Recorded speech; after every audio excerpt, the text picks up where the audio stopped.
कुल्फी विकण्याच्या आड तो विकायचा देशी कट्टा, आरोपी पोलिसांच्या ताब्यात।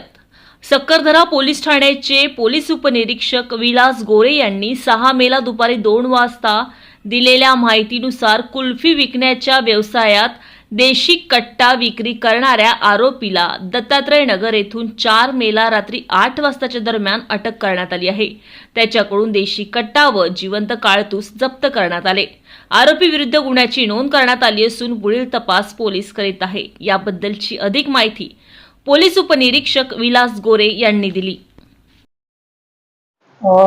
सदर गुन्ह्याबाबत आम्हाला गुप्त बातमीदारामार्फत माहिती मिळाली की एक जालिम नत्तू शाहू नावाचा एक इसम हा दत्तात्रय नगर फायर ब्रिगेड ऑफिसच्या पाठीमागेचा गल्ली आहे, जे लेक गार्डन ते सुंदरी वस्त्याकडे जाते। त्या ठिकाणी तो व्यक्ती एका टू व्हीलरवर आलेला असून तो कुणाला तरी विकण्यासाठी त्या ठिकाणी आलेला आहे, अशी आम्हाला गुप्त बातमीदारामार्फत माहिती मिळाली।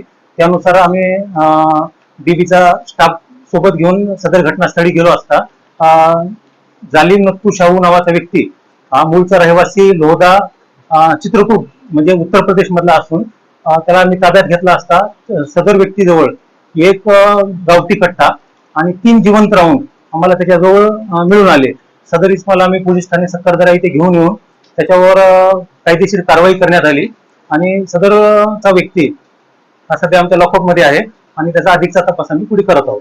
तर याच्यावरती आधीचे काही गुन्हे वगैरे काय आहे का आणि हा काय कामधंदे करायचा काय?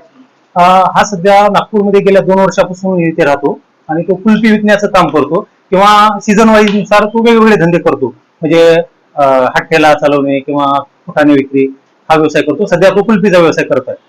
ह्याच्या आधी त्याने कट्टी विकल्याची आमच्यापाशी अधिकृत माहिती नाही आणि त्याचाच आम्ही आता तपास करत आहोत। कशा प्रकारे कस्टमर शोधायचा अधिकची माहिती भेटली नाही, तपास करत आहोत त्याचा आम्ही।